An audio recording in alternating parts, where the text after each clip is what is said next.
Hey, what's up? I'm in my, I think, fourth pod. I really want to get this out, but there are so many distractions in the house. I told you guys it's early in the morning, it's 6:51, and people are moving around, and I just don't want to be heard and distracted, so, whatever, I'm distracted. I just want to put that out there. So my chain of thought might be messed up, but anyway, we'll carry on. I was explaining to you guys prior to this how my dreams come to pass.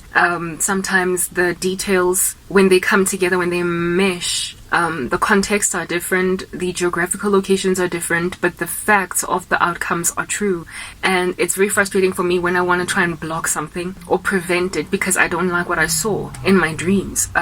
Like an infiltration, the worst thing, the biggest thing for me, really in this persecution, the greatest struggle I've had is a forcefulness by people to try and make me marry a man that does not know God, that is dishonest, that is essentially a spiritual harlot because he's into witchcraft. Because I know that it is a strategy that is in attempting to derail me from God or to disqualify my witness, my testimony, to discredit me. I know it's a very big, poignant strategy. So for me, prevention is better than cure. Like avoidance is better than having to deal with the pain of the aftermath, the patchwork, the swabbing of a wound. I would much rather not have to go through that. So avoidance is ideal for me, but I don't sometimes get to avoid. I just have to go through the storm, and upon going through the storm, conquer by the Spirit of God, overwhelm, resist essentially the devil, that he might flee from me, as opposed to avoiding the devil altogether. You can't always avoid the devil because sometimes he's put in your path to test you. So now when you are being tested, you have to write the exam. You can't expect to get to through university, for instance, using it as an analogy, without actually writing the examinations, albeit having studied really hard. Like you don't get to study all of your content from varsity. Let's say you're a med student. You don't get to study all the fields of medicine. You don't get to cut up cadavers and everything and learn the craft very theoretically, but not write exams and still qualify as a doctor. You could have all the knowledge under heaven that is necessary to make for a great doctor, but in the absence of somebody actually testing that knowledge, you can't succeed. You can't responsibly be qualified as a doctor. So studying the word is one thing, but actually putting it into practice and God testing you to now work it out with fear and trembling is another thing altogether. And I have tried in my Christian faith, because I'm so sick and tired of hurt, of striving, and just the sorrow of telling people this is what I have believed in, just accept it, take it. Like, I am a child of God. I don't want to go back to that old life. I don't call me back. I really get very frustrated with people who are especially the people who are trying to win me for the darkness. I'm just like, what part of I'm not interested are you not getting? Like, I don't want this. But people are forceful, they don't care, and so too is the Satan that uses them for that purpose. And so for those reasons, I have to constantly keep on getting endorsed the same rubbish over and over and over again, with people trying me over and over and over again, over and over again, only for me to over and over again pass with flying colors that test, right? So I can't just study the scriptures, know that God says flee from sexual immorality. God says do not be unequally yoked with unbelievers. God says the greatest of these is love. God has given us some commandments and some precepts and some prescriptions as to how our lives ought to be. And it's all good and well for you to be like, I'm about that business, I believe.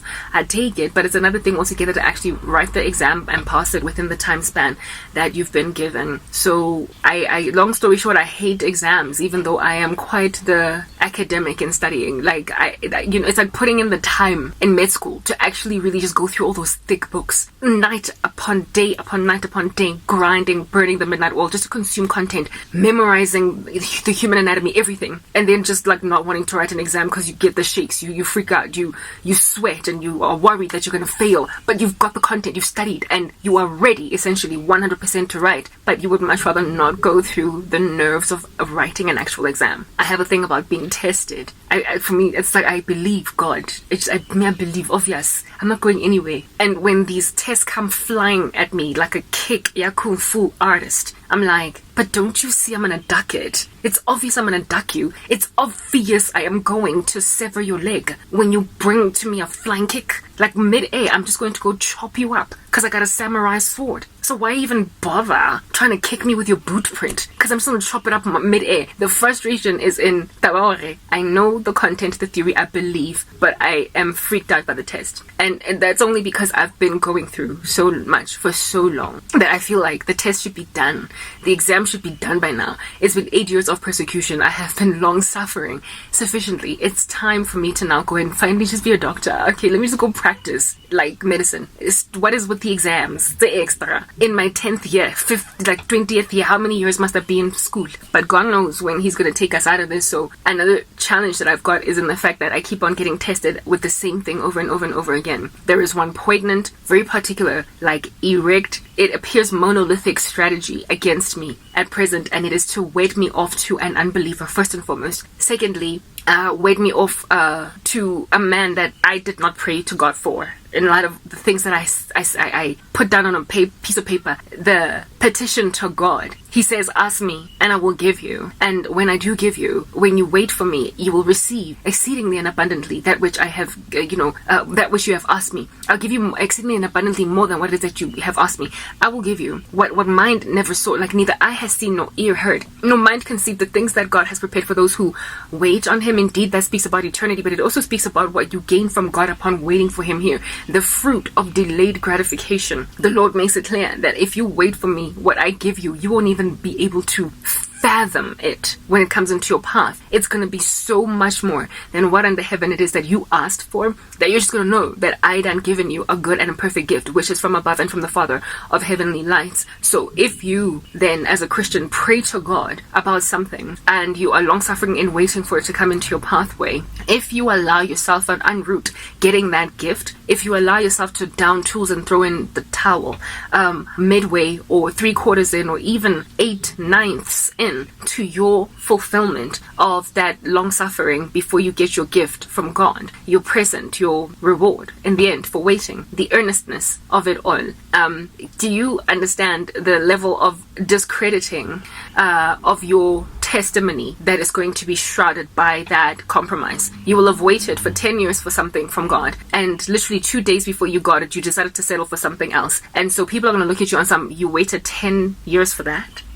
You waited 10 years for this? Like, this fluffy little banana peel, like, thing? Goodness gracious, like, if you had settled for something that was put in your path 5 years ago, you would have gotten something better than what you're getting now. But now you're settling because you are tired of waiting. You are exhausted and you're freaking out that time is passing you by. It's flying right by your nose, and so you're taking it in your stride. I am not that young. I am 38 years old, and I've been waiting on the Lord for a husband for 11 years since I came to Christ. I was only 26 and a half when I got saved.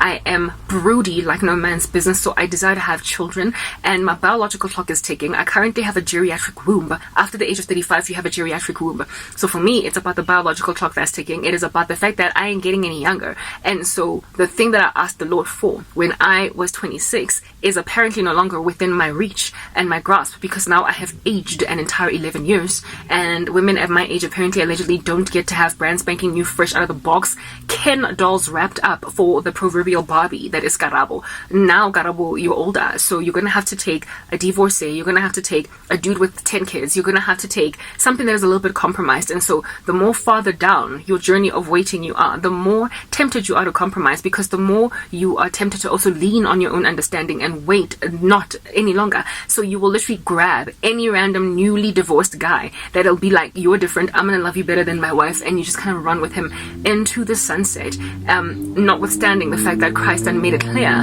that this is adultery. If his spouse that is alive is still roaming these streets, you are making yourself an adulteress by taking on board a divorced man, because, you know, like, if the spouse is still alive, the former wife is still alive, it's adultery. The scriptures make it very clear.